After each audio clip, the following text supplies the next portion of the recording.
And we are live. Right, welcome everybody. It's the Demonologist UK podcast popping up for another bonus edition. Don't forget to check out our official sponsor, that's Festival of Unexplained, 15th to the 17th of January. Raising money for Calm, that's mental health in men and male adults. So make sure you check that out, 15th, 17th of January. That's Festival of Unexplained. Look it up on Facebook. Tonight we're joined by Mr. Ben Winfield. We have Kathy, we have Robbie, we have Jane, all experts in their own little field in the paranormal. It's good to have everybody live, and we're just going to have a little discussion tonight just about paranormal in general and see where it goes, because that's what we do best. So, yeah. So let's start this off with a nice, easy one. Ben was saying yesterday on yesterday's stream that the paranormal activity in the country at the moment has increased by 152%. I want to get everybody's take on why they think that's happened. I think we'll start with Jane. Why do you think that's happened? I do think that spirit are coming around people more, particularly in their own homes. People are going through a lot of anxiety, depression, stress, just worry, all these emotions. And spirit will be coming around them, family members, just to try and help them through it and to give them some sort of support. But also people are staying in their homes longer. When people are in lockdown and they're in their own homes longer, they are actually sitting, relaxing a little bit more, and they're actually noticing the activity. The activity could have been there all along, but because we lead such busy lives, if you've got your blinkers on and you're looking after the kids and you're looking after work and you're doing this and you're doing that, you don't always look about what's going on even in your own home, not on that sort of level. So I do think people are sort of noticing more because they are sitting in their own homes and actually taking notice of what's going on. Yeah, definitely. I agree with that. I mean, what's everybody else's take on that? Robbie, Kathy, you got anything to add? Just the same. Everybody's in their house, so the spirits, they're starting to notice them a lot more because we're spending a lot more time at home. Could be what happened to me last night on my stream, because Robbie was adamant that there was someone sitting behind me last night. Adamant. It wasn't the only one. And it was causing havoc with your tech. We could even hear white noise, like a voice trying to come through in the white noise. Yeah, I had to listen back on the stream to see if there was some sort of EVP underneath it, but I couldn't catch anything, if I'm honest with you. When I played it back on my phone, there was I got like one tiny bit of white noise, so it must have been something that, I don't know how spirits do it, where they manage to record themselves, but without it actually recording onto a Facebook video. It's like, it's beyond me, but the paranormal's beyond any normal explanation anyway, so that sort of explains it. Do you know what I mean, Ben? Like, you understand, because you've dealt with cases where entities have gone beyond technical limits. So, stuff like that just happens, doesn't it? Yeah, I surely can't be the only person on here. I think you've had some stuff at Inkley, haven't you, Jane? What sort of stuff? In technical interference with stuff. Oh yeah. Generally, the electrical stuff has all been is affected, and the lights go, people's cameras go, batteries are drained really quickly on equipment. The electrics can be a bit dodgy, not because of the because of the activity. They're generally okay, but we tend to put that down to Aleister Crowley, because when he's around, that's when it tends to happen. Ooh, there's Aleister Crowley dropping some names. I got warned not to look into him too much by Lord Windlemort. He told me that it comes with a heavy burden. No, I said be careful around his work if you're going to look into it with a heavy burden. I mean, do you not think that could be some form of superstition, maybe? Well, put it this way, Jane's working on it. Do you know the angelic calls of Aleister Crowley? The what? Sorry. The angelic call in the Aleister Crowley work, Golden Dawn. It's the back section. I've not got to that bit. Yeah, I was stupid enough to read the entire lot out in a ritual, and I paid a heavy price for it. So okay. It's just, I mean, with talking of superstition, I mean, Robbie, you're from a place, Scotland is very superstitious. They have a lot of superstitions up there. A lot. They're almost like the Irish. The Irish have a lot of superstitions. Do you think superstition plays a big part in like spirituality and the paranormal? It kind of does, but it doesn't give the. How do you explain it? Superstition and fact are two totally different things. It's like superstitions are blind belief passed down from generation to generation, like Chinese whispers. So the original story kind of gets lost in translation. If you know what I mean. Yeah. I know what you mean. Yeah, I completely. Yeah. Kathy's back, by the way. Welcome back, Kathy. So I tend not to go by superstition and go by just investigating facts. Yeah. I mean, I agree with that. I mean, when you tackle any sort of case when it comes to the paranormal, you have to deal with facts. You have to sort of take away the whole auto suggestion level of things and sort of investigate for yourself. I think that's that. I mean, in demonology, that's the way we do it. You know, there's been cases that I've been passed over where other demonologists have been on it and they've given their opinions. And when I've investigated myself, I get a completely different story. So I sort of go with my story. I mean, Ben, you've been in the same position. You must have investigated things that other demonologists have investigated, and you've come up with a complete opposite story of what you was told. Well, it all depends on how you approach the subjects. Like I always approach with that cursed word from a scientific background as well. Yeah. And yeah, you're bound to. It's one of the things. You have 500 different people looking at one answer. They're going to come up with 500 different things. Yeah. But I think you get to a stage where everything becomes like everyone relates to one theory in the end, and that's it. Yeah, no, I suppose that's true. I mean, Jane, you working at HAPRC, there's obviously a lot of auto-suggestion there. How do you sort of get around that? I work with a completely open mind.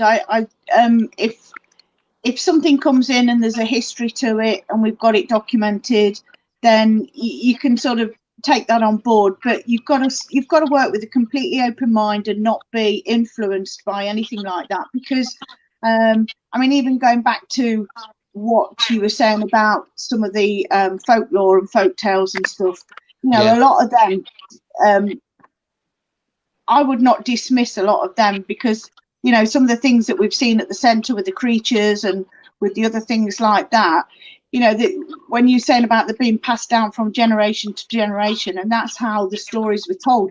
But the story originated from somewhere. Somebody seen something somewhere to start the story off. So I wouldn't dismiss any of those sort of old stories and tales like that, because if you do come across something that's similar, or that's you know, that you can't just dismiss it because nobody's ever heard of it before, or nobody's ever talked about it, or it's been taught but it's just been a fairy tale. You know, if you come across a genuine creature that you can identify and it crops up in somebody's folklore, then you know, I would keep working with that. I wouldn't just dismiss it because somebody said it's a fairy tale. Yeah, no. But a lot of times as I said, it becomes Chinese whispers. It slightly changes through time to eventually the original story's kind of lost. Yeah. Just like basically the Gospels. The original Gospels weren't written when Christ was alive. They were written hundreds of years later. And it was through stories being told and passed down. People always add their own wee bits because they don't remember the full story. Yeah, Chinese whispers. It's the old case of Chinese whispers. You know, every person that tells a story, if you go back hundreds and hundreds of years, it's human nature. We slightly embellish a story, don't we? We slightly make it that little bit more interesting, to make us as people more interesting. That's where human nature comes into play. So when we do get hold of these antiques, these artifacts, the story's been embellished to a point where it's almost slightly unbelievable. I mean, I point your attention to the story of them. Has anyone ever heard of the Ram chair in the old Ram Inn? Have you guys ever heard of that? I've heard of the old Ram Inn. I've not been to the Ram Inn. Is that the chair that you sit in it? It's the one that's shaped like a goat. It's a wood carved chair that's shaped like a goat. It's supposed to be the devil's chair, and if you sit in it, then you get possessed by the devil. And I think that's a true case of an embellished story. I think it was just a wood carver that decided to make a name for himself when he decided to carve a goat chair. And over time, people have just embellished his story. I'm not taking away the fact that people have obviously experienced things while sitting in the chair. It's just the pure fact of, I don't think that you sit in the chair and automatically you become Lucifer's right-hand man and you're able to shoot firebolts out of your ass. Do you know what I mean? You've got that sort of thing in Delaware. The Delaware airport, there is the Devil's Horse that was made. Yeah, I think I've heard stories of that. Yeah, the bloke who made it got killed by the actual sculpture when it got put on display. And What, that's it supposed fell to onto him, or did it come alive and like put him in like a headlock and do like some John Cena WWE move? No, it wasn't that cool. I think the head just broke off and landed on him. See, to me, that's just bad luck and coincidence, unfortunately. But I think this is where the paranormal world nowadays, and this is a subject I want to talk to. I want to talk about how things have changed, because I started investigating 11 years ago, and back then everything was so new and fresh. You was learning as you went along. There weren't all these paranormal courses and teams that you could speak to, and haunted antique centres where they've experienced all these sort of things. And then there was no, I never even heard back then of teams in Scotland. You know, we didn't really have social media properly, so we couldn't talk to people up there. I mean, I wouldn't be able to link up with other demonologists and other paranormal investigators like yourselves. And when I first started, it was learning on the job. But nowadays, where there's so much information available on the internet, it's completely changed the way we look at the paranormal. And it's almost made it like one massive amount of mass hysteria, because people will now literally turn to that ghostly explanation of something when there's a possibly just a normal skeptical explanation. I mean, how do you guys feel that it's changed? We started, Robbie. How do you feel like the paranormal world has changed in the last 10 years? Well, as you said, social media has helped quite a lot. It's linked everybody together. For instance, I would never imagined in my lifetime ever being able to talk to a relative, Ed and Lorraine. Yet there's a guy called Chris, who's their grandson. Oh, okay. He stays not far from me just now. He's moving shortly to, I think it's somewhere near South America to do some demonology work. Oh, he travels all over the world. Wow. If it wasn't for social media, I wouldn't be able to learn from other people, and they would be able to learn from me. So it has become a lot better. Yeah. I mean, Jane, do you agree with that? Like, do you think social media has helped with the whole sort of paranormal world? I think social media and the access, you know, people having phones and stuff on investigations and having easy access to a lot of things can create more problems than what it solves. Because if you're in an investigation and something crops up, then, you know, people are Googling it and oh yeah, it's got to be this, got to be that. And they'll take everything as on blind faith, you know, just from reading a couple of sentences off Google. And it can sometimes be more harmful because, and it cuts corners. People don't want to do the research, they don't want to do the reading and everything else. They want to sort of take a shortcut approach to just getting some quick information that then can fit whatever they're doing. Whereas, you know, I would prefer to, you know, I would say go back to old books, go back to, you know, if you're interested in a particular subject, go back and read half a dozen books on it from different points of views, and then make up your own mind based on your own investigation. Yeah, I'm sure Ben will agree with that. Yeah, I have to agree with how James put it, to be honest. The only other problem I found with social media nowadays is, again, in the sort of way that James just said, people want to instantly become famous through it. They've seen how shows have risen from like the most haunted upwards now. Everyone knows of like ghost adventures and stuff like that. People aren't willing to sit down and research. Like James says, all of us here have all sat down and we've spent our time reading through books and studying old manuscripts and stuff like that. They don't want to do it anymore. Unless it's given to them, they're not willing to put in the effort to do it anymore. Yeah, it's like I I was explaining to my son earlier. He was saying, like, you know, if I type, because he's looking for an apprenticeship and that, he said, if I type it in, I can't seem to find anything. All the top searches on Google, they're all just like these random websites that I can't find anything on. And that's because these people pay to have their searches top. If you're going to use Google to find out information, you've got to go to page 3, 4, 5, 79 to get the information that you need. And like Jane said, you've got to sift through the crap to get to the big juicy bits that you need. And like Robbie highlighted, if it weren't for this social media, you wouldn't be able to sit there and have these conversations with other people that have been out and experienced it. So as much as it's a hindrance in the sense of, you know, they have to sift through the crap of Google to try and get the information, and people taking the information they first find when they type it in, at the same time it's helped because, like Robbie said, he can now make contact with his grandson who's been studying demonology all over the world, and he can help. So I think social media has got its goods and its bads. But the thing that I want to talk to you guys about, because I don't know if you guys do it at all, the thing that's sort of getting me at the minute, which I find is a massive advantage, is this whole live ghost hunting through Facebook Live. I mean, what do you guys think of that? Whoever wants to go first. Well, 99% of them are a crop, to be honest with you. I've seen my fair share of them, and I end up turning off after a couple of minutes. There's a couple, I'm not going to name names, but all they're interested in is stars. They spend more time talking about getting stars, but they do actually investigating anything. Yeah, I've seen them. They seem to go to the same places all the time.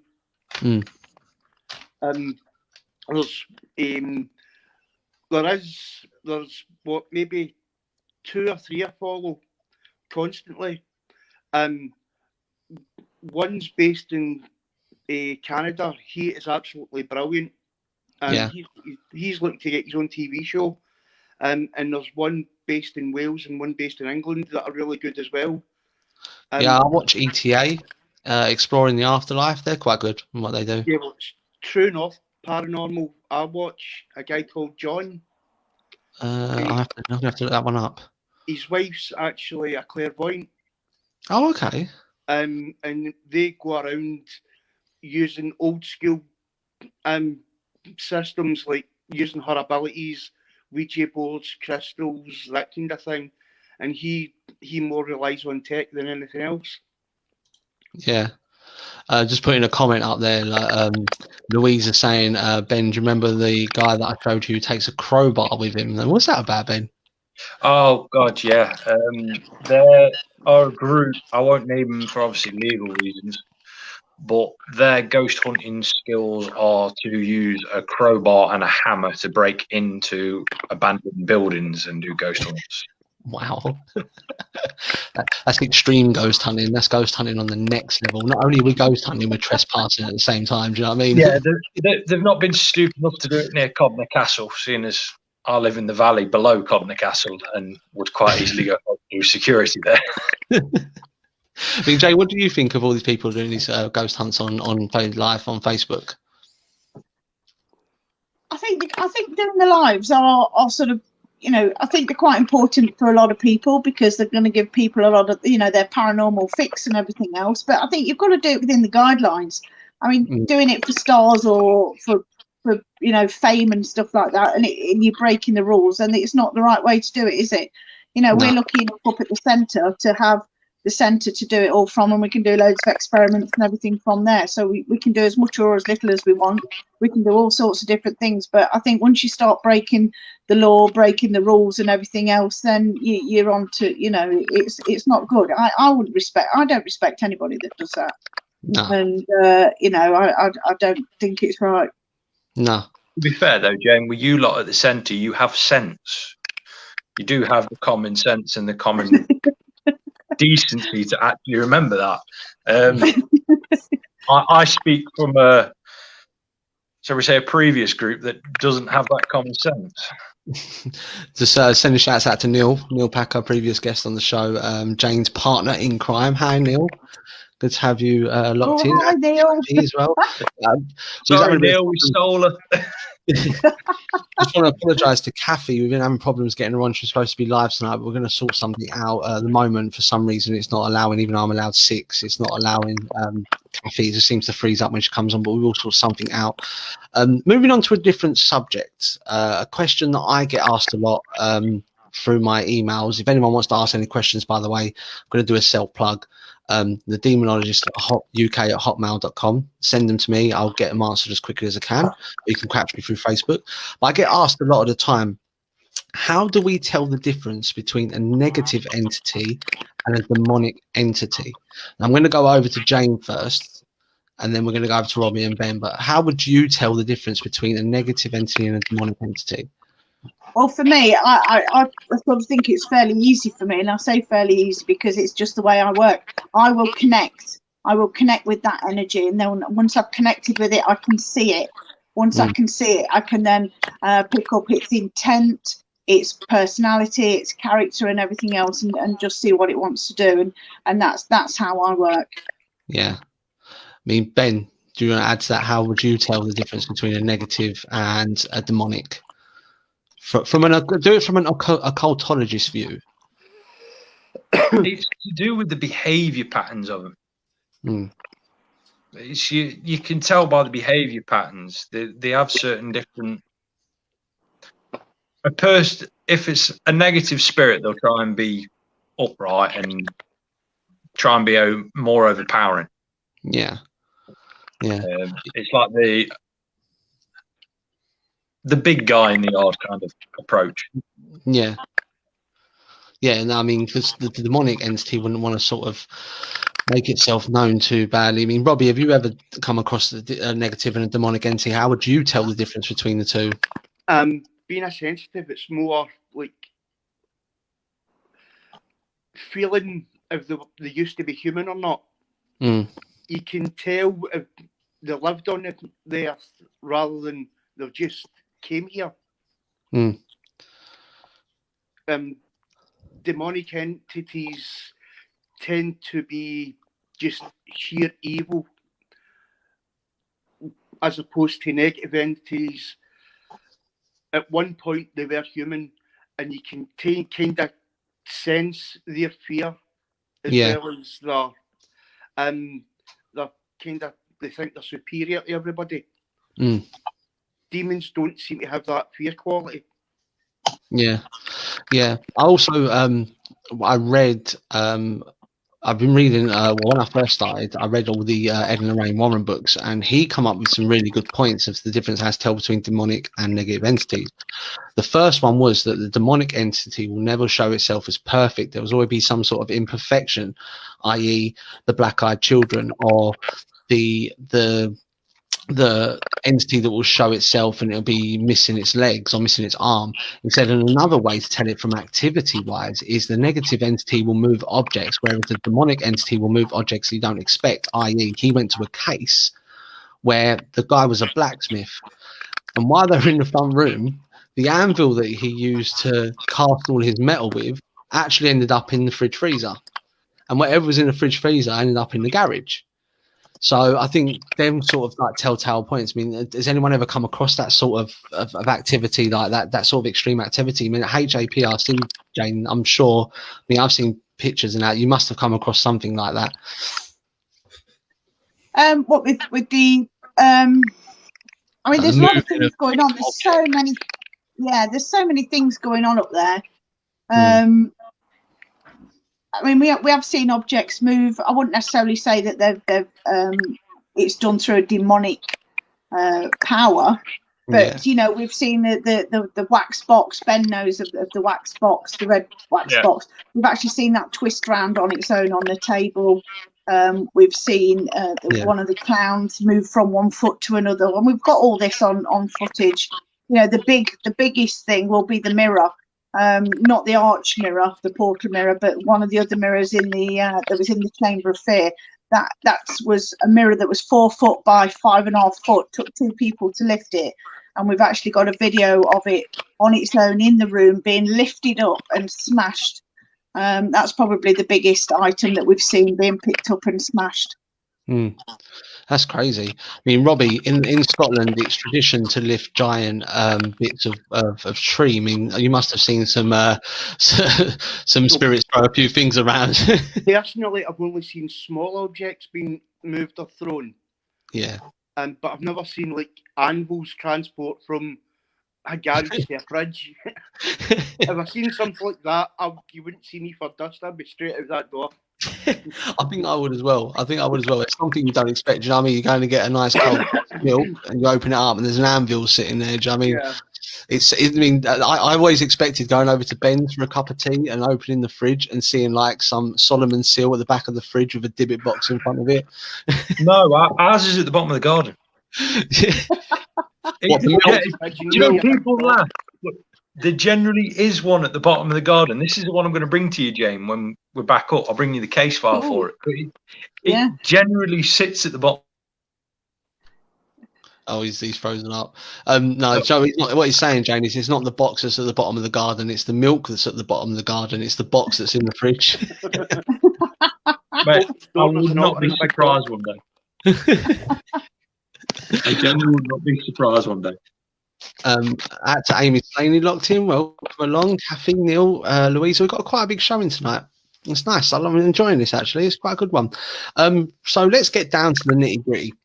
Let's talk about, I like to call them bitching points in the paranormal right now. Everyone's got a bitching point. I want to know you guys is what I call a bitching point. Something that really, really ticks you off with the paranormal. Something, we'll start with you, Robbie. Something that really, really grinds you down that people do, or something that happens. It's the screamers that get me. Definitely. They really do my head in. The worst ones were like most haunted. Oh yeah. It's like Definitely. They just walk in, and as soon as they walk in, they start screaming for absolutely no reason. You just want to slap them as hard as possible to get a grip. Definitely. 100%. Jane, what's your bitching point about the paranormal? What really gets? I think, where should I start? I think for me, it's people that that always want to fast track everything. You know, it's like mediums who go on a couple of investigation, or people that go on an investigation and they see how mediums work and they do a couple of bits, and then the next time you see them, hey ho, they're a medium. Or it's the people that have been on an investigation and they've seen some, work with some dark entity, and they go home and they read a bit on Google and then they're a demonologist. You know, it's that sort of thing. It's people who want to fast track, don't do any research, don't do anything, and then all of a sudden they are that thing and they're the best thing, and then they want to, they want to be in the spotlight and everything else, and it just leads to so much trouble because they've got no idea half the time what they're talking about. Yeah, and it does more harm than good as well.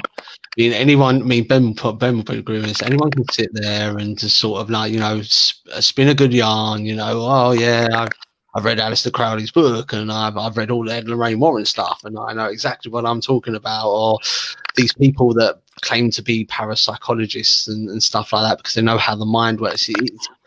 I always say nothing beats sheer experience. When you've been there and you've done it and you've experienced it for yourself, that's where it's got to be. You've got to be able to have them experiences behind you to be able to talk a good game. You see what I mean? Yeah.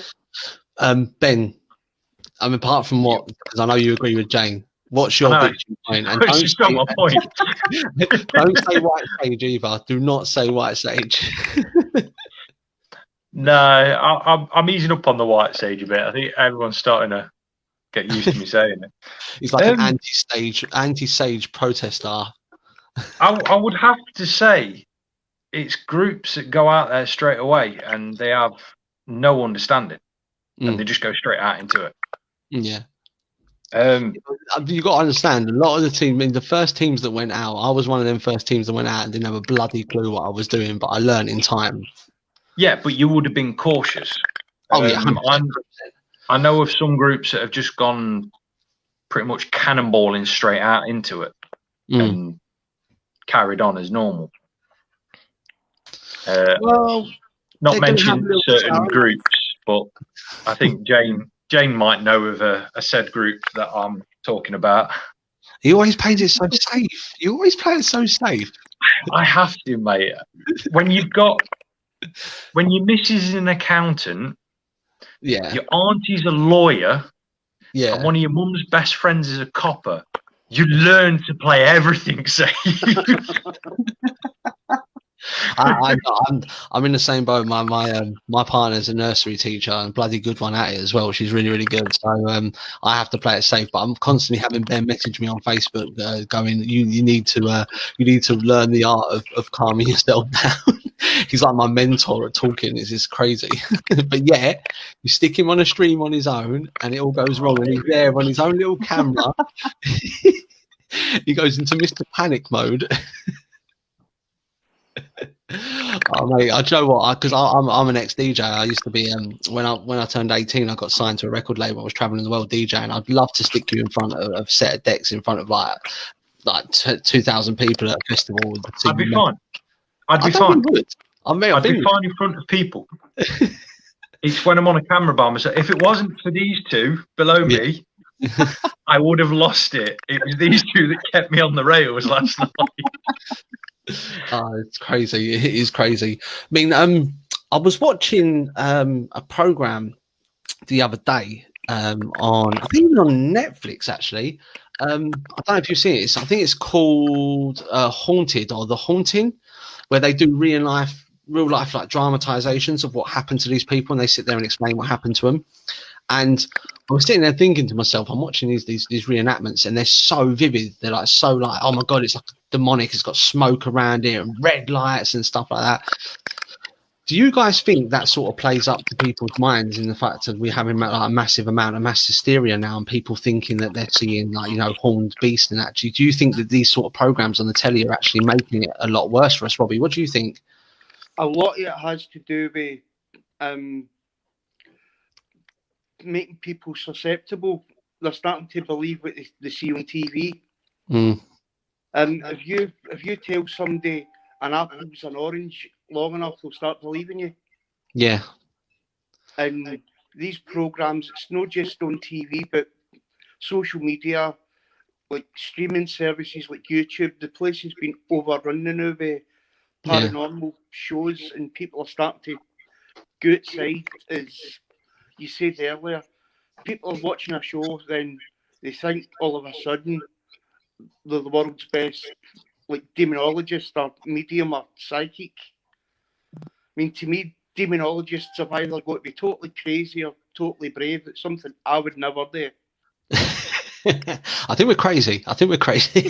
It's one thing trying to contact like a spirit, but purposely, you know, to look for demons, no, that's something only the brave could do. I mean, Jane, what do you think? Do you think Hollywood's making it a lot worse for us sort of people? Oh, absolutely. You know, they'll to get more viewings, to get more ratings, to get the next box office hit. You know, they'll dress everything up, they'll emphasize everything, exaggerate everything, and a lot of people will believe it. You know, and I think over the water, the Americans, I think they probably tend to go that little bit, you know, over the top with it all. I don't watch a lot of the TV because it's just rubbish. I'd rather sit and read a book.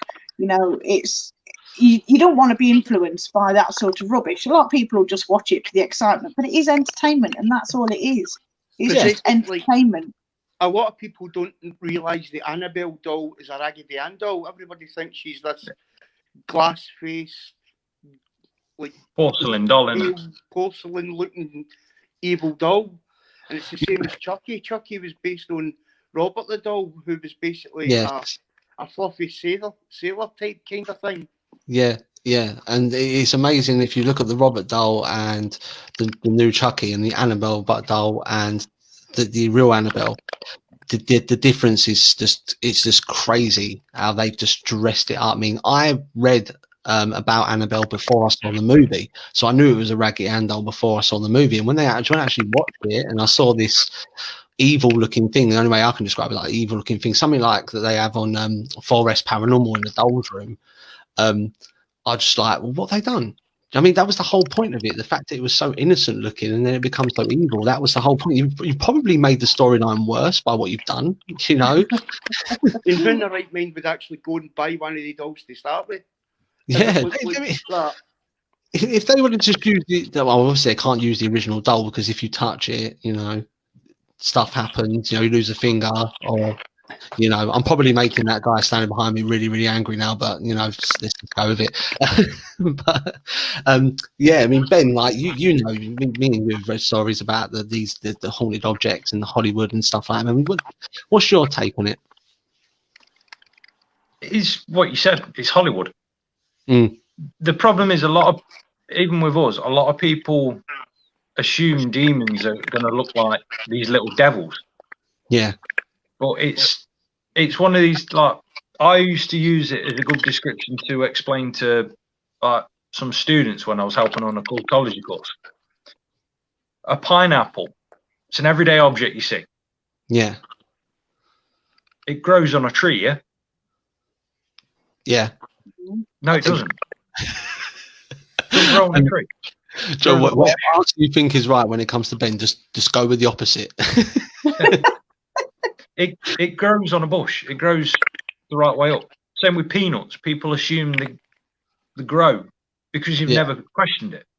This is a lot of the things you get. People see in Hollywood that is the stereotypical thing. Yeah. It's with, I hate saying it, it's the same with orbs. Since orbs have been started, everything's an orb. Yeah. They don't question it straight away. Just because that's how it is, and society has made it that you will see an orb and it will always be this ball of light, we accept it without questioning it. That's true. It is true. I agree with that 100%. It's that, like I said, it's the auto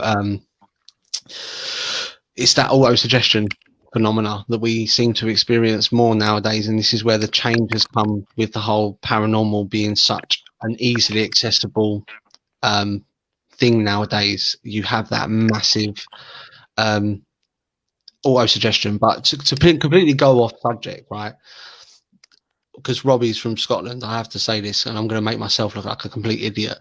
When Nicola Sturgeon the other day was talking from Holyrood, I actually thought she was talking from Hollywood, and it took me ages to realise that that's in Scotland and not in America. I thought she just fled to tier 4. I thought she just fled to tier 4. You know what I mean? She went away for a little holiday from the sunshine. Yeah. She was like, tier 4? Nah, not me, mate. I'm out of here. Robbie, you also have to realise this man has never tried iron brew. I'm never. Last night. Go to your local supermarket and buy Iron Brew Extra. It's absolutely amazing.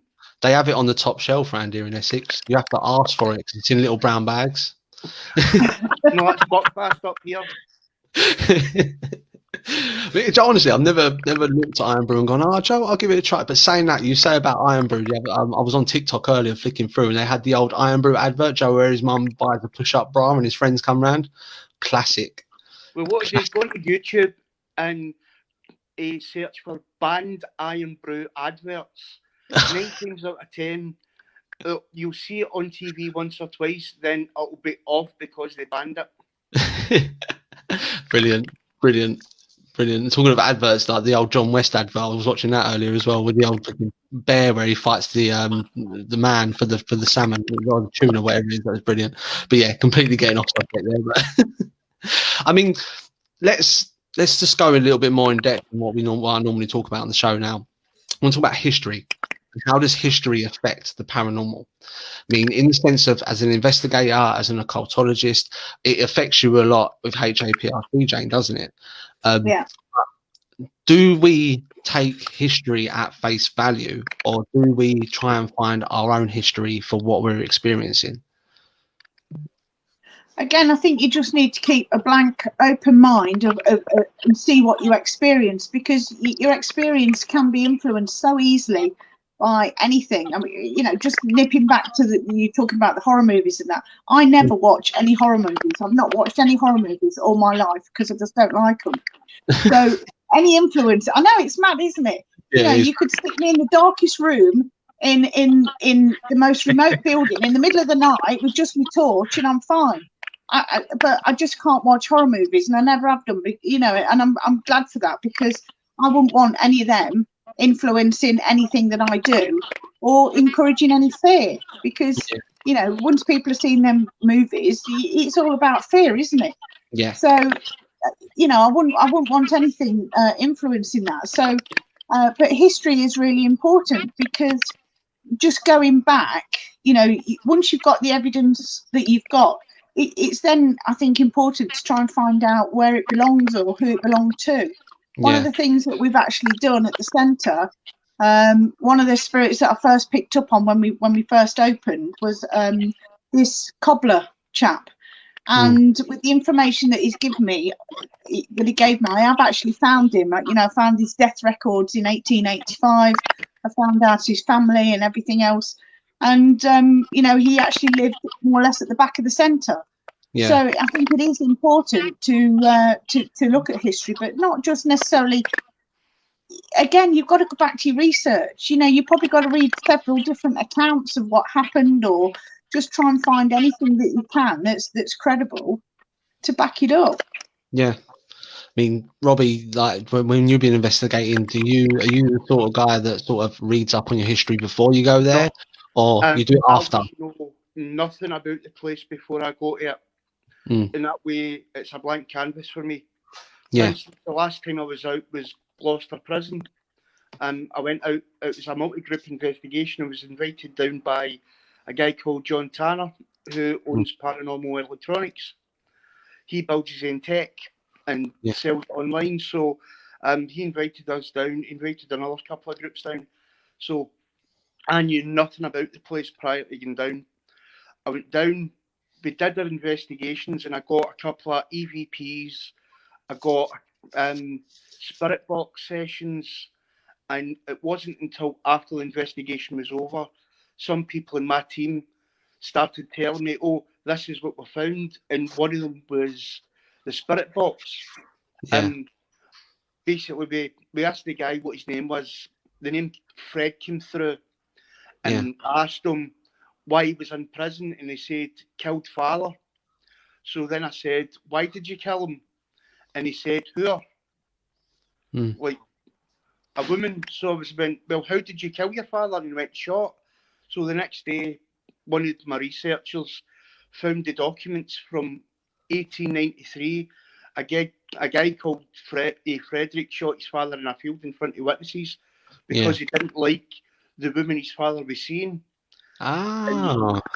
So this guy came through. So that was a big shock to us all, because he came through it really, really clear. And the spirit box was set on maximum, so it was scanning something like between 4 and 6 stations at a time. So there was no way anywhere what any station could come through. Then we did what was it? We did a human pendulum experiment, and we got a child killer called Felix coming through. And again, the researcher the next day found his documents, and at that time I didn't know anything about it because I'm from Scotland. Gloucester's away south, close to like South Wales kind of thing. I mean, it's great when that happens as well, because it rules out the fact of auto-suggestion, doesn't it? If you do your research after, rather than instead of doing it before, it rules out the fact of auto-suggestion. But the reason why I asked the question about do we look at history or not, and I wanted to come over to Ben on this one, because me and him both know, when you look at history, it can sometimes be distorted to fit a certain story. For instance, we talk a lot about the Council of Nicaea, how Emperor Constantine I sort of decided on Jesus' divinity. I mean, me and you, with the work that we do we take history on face value, or do we sort of go for our own sort of take on what happened? History's always changing. It literally is always changing, and the problem with old history is it was written by the victor. It's always the case. Well, for instance, that council, they took out a lot of the Bible. There was originally 80 books. And they whittled it down to 66. Yep. And supposedly one of them was the Book of Mary Magdalene, which was Jesus's wife. Yep.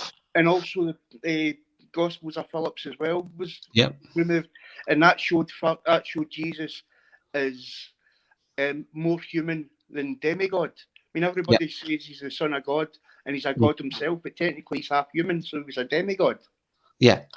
And they kind of refused the fact that the wedding of Cana could have been Christ's marriage to Mary Magdalene. Yeah.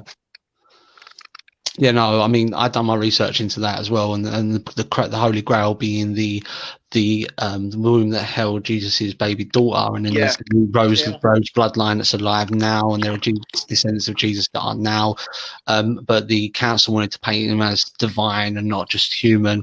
Yeah. It's like the world's oldest, I say conspiracy, I mean, it is literally like the world's oldest conspiracy. And this is why I wanted to ask about taking history on face value. I mean, Jane, you've done a lot of research into ancient Egypt as well. I mean, do we believe the writings on ancient Egypt and the ancient Sumerian times and Mesopotamian times? Because stuff from back in them day, it could be Chinese whispers to what we're reading now, can't it? It can, but it's got to, there's a lot of stuff that we just don't know. And you know, going back to Sumerian times, that is supposed to be the dawn of time, sort of for us humans. You know, we've been around 200,000 years, and we sort of appeared more or less out of nowhere. And you know, we had all our systems in place, as in like our eyes and our all our, you know, even like our blood clotting systems. We didn't evolve; we were sort of orchestrated. And you know, this goes back to the Sumerians. And you know, there's a lot of stuff that has been destroyed because people don't want us to know the truth. You know, the religions around the world don't necessarily want us to know the truth. I would love to get into the Vatican archives in there and just see what they've got in there. You know, because I'm sure they've got most of the story in there, but they're never gonna let us know what it is, because obviously it'll be the end of all religions if we know the truth. I think we were actually put here rather than evolved from here, because if you look at the Mayan pyramids, Egyptian pyramids, and the pyramids in India, every one of them point to the same star system, Orion. So how we've got pyramids all around the world, haven't we? I reckon there's even pyramids in Antarctica, you know, under the ice. There's pyramids all around the world. The three main ones that we know about are all pointing to the Orion star system. So how can civilizations from different continents all point to the same place and all build like structures what we would struggle to build today? I mean, I completely understand what Robbie's saying. I mean, I've been asking myself the same question for a long time. You know, I got to the point where I researched into it, and the only explanation I can come up with was either they had some form of early MSN messenger, or some sort of angel delivery UPS service, because it doesn't make sense. Like the three different people who can't travel all had the same sort of, even down to their writings, the hieroglyphics, and the Sumerian and the Mayans, they all seem to write and draw hieroglyphics about the same things. I mean, you can go to the old conspiracy theories that the Nephilim helped build these pyramids because obviously man can't move such big stones and stuff like that. But I mean, Ben, like you studied all this sort of stuff. What's your take on it? How can all these three pyramids be pointing towards the same star system? I give you two things. One, I may not be sure if you guys have heard of this place before. Puma Punka. Yeah, don't you have it in like a pile? Heard of it, yeah. Puma Punka is a place. Is it Peru or is it Chile, Jane? I can remember. I know it's one or the other. It's in South America, isn't it? I think it's. Yeah. I think it's. Carry on.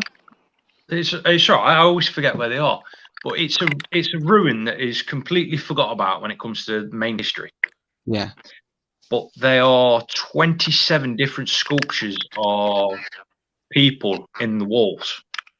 Your facial structures, from European people to Asian people to basically every single person on the planet is represented at that place. if I remember, 5 different sculptures are not of people of this place.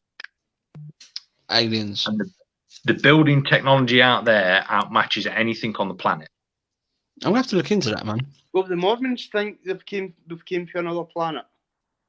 Yeah. They The believe other one, the gold book, it was supposed to have come down from some place in another galaxy. Yeah, no, they were saying about that, about the monoliths, weren't they? They were saying that Yeah. they were from another planet, and then the 3 artists that made them stood up in the paper and went, "Oh, it was me. I did it. Sorry." and the other thing is, when it comes to history, Yeah. the Vikings were trading, and obviously with doing reenactment, you start to learn more. The Vikings were trading with the Native Americans before Christopher Columbus and everyone like that came along. Yeah. Yeah, The I've heard Chinese on the other side of the planet were trading with the Native Americans before that. We are a race with amnesia. Yeah. There was a lot more going on before the Dark Ages happened. Lots of people were more in contact with each other. And then Yeah. all of a sudden the Dark Ages came and that was it. Everything seemed to disappear into that blackness. It was because they all turned the Well, lights off. Yeah. Well, there was a great flood, wasn't there, that wiped a lot of stuff out. After the Sumerians and that, there was a great flood, and that wiped Yeah. a lot of people, wiped a lot off the face of the earth. Yeah. Now, a lot of people say there's no evidence of that. But there is, because a lot of the old stories tie in with the ending of the last Ice Age. And the last Ice Age flooded a lot of places. I think the place is called Dogland. It's it's what is it now? Our channel. Yeah. French channel. Doggerland. Yeah, That's it. it links up Yeah. our country with Europe. Yeah. Yeah. There was lots of tribal living there at the time. Now, this is backed up with historical fact and geographic fact now. Okay. So somewhere in this gap, we seem to have lost loads of information. Yeah. Yeah. But is it that great flood you're talking about? Is that the flood? Because I get confused, because you obviously got the one that happened with Noah. Then you've got the one where God smited the Nephilim for destroying people, you know, the half demigods, half angelic beings. All is the it, same era. oh, is we talking about the same flood? It's all the same area. It ties in okay. with the same with the Native Americans, like I said, with the Ant people, or the Hopi tribe, all ties in literally with the same era. Yeah. Well, every day is a school day. Yeah. Especially when you talk to Ben Winfield. Every day is a school day. I'm fully useless, mate. I'm not even going to deny that. Not even slightly deny that. When I'm in a university, when I've been down to Cambridge and I've been in their university library and all that, I'm useful. Yeah. Put me in a pub quiz, you're going to lose straight away. It's like I say to my children, you know, knowledge is power, but only applied knowledge. You've got to have applied knowledge. But I mean, look, it's been really fun tonight. We're getting towards the end of the show now. We've probably got about 3 or 4 minutes. I want to give you all a chance to sort of plug your own business, plug your own stuff that you've got coming up. I know Jane's got a lot going on with HAPRC. I know Robbie's got a lot going on with Haunted Scotland. I know Ben's got a lot going on. Yeah, right. He always keeps us in the dark. But yeah, Robbie, you go first. Let us know what Haunted Scotland is doing and what you've got coming up. Yeah, well, it's Haunted Scotland. We are not alone. On February, we've hired the Edinburgh Volts for ourselves. Ben's coming. Yeah. So we've got the entire place to ourselves for the full night. From about 11:30 at night to 6 in the morning. So I've advised Ben to bring some adult nappies with him, because he'll cake himself in this place. I've been. It's a building. It was built roughly about 300 years ago, and it's a series of bridges. It was built to level off Edinburgh, so the new town could be built. And underneath, there's been illegal gambling dens, brothels, houses. There's been Birkenhair reportedly stored bodies to sell to universities. Yes. Many murders. So we'll be going there, and we'll be taking all different tech and just investigating as much as possible. And I cannot wait. And the next night we'll be going to Greyfriars Cut, which is reportedly the most haunted graveyard in the world. Oh, okay. Sounds good. Is Edinburgh Vault's the one with the stone circle in it? Yep, it's the Witches Circle, and Yeah, I've been there. Yeah.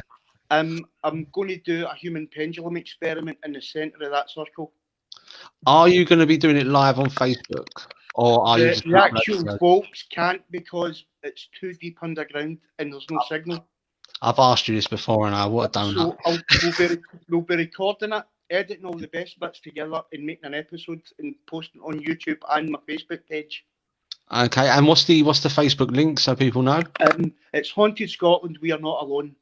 Right, so everybody go make sure you search that up, because I believe there's going to be some really good evidence from that. Jane, what's HAPRC doing in the new year? Give us a lowdown. Okay, well, unfortunately, the centre is now closed until the end of February because of lockdown, but we are launching a new podcast on Monday, which will be Neil and myself. It's a 2-hour long podcast, and it's going to include paranormal news, book reviews, the paranormal clinic, all sorts of things. And Tuesday nights is going to still be the Haunted Connection show, so tune in for that. The award-winning Haunted Connection show. I'm coming for that award. I'm coming for that. Mine. And also, there's just going to be lots of live feeds, so keep tuned to the HAPLC live feed channel. There'll be lots of live feeds coming out of the centre, even though it's closed. Neil can still go there and work there, so there will be lots of live feeds coming out of the centre as well to keep everybody hopefully sane and give them a paranormal fix. So there's lots coming up. Yeah, and I would also entice people to go over and look at the HAPRC evidence page as well. There's some really, really cool bits on there. Neil's always posting up like scrying pictures and pictures of little green men. So if you want to check that one out. He's not green or little E.T. Yeah. I mean, Ben, are you up to anything? Are you going on any podcasts, or are you still hanging this mysterious veil over yourself? No. Unfortunately, I seem to have been thrust back into all this again after retirement, thanks to my partner and Brooks Paranormal group, and Drew as well, who's watching. Yeah. So I'm actually back to teaching at the minute. I've taken on a few people I'm gradually teaching bits and bobs to. Brilliant. So you might see me floating about a bit, yeah. Okay.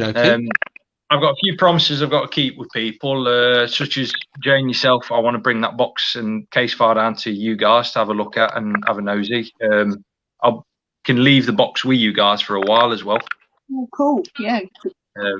I would like to see what sort of information you get up on it when I give it you. Yeah. Just don't let him post it, Jane. It never turns up. Oh, man. The post around me is terrible.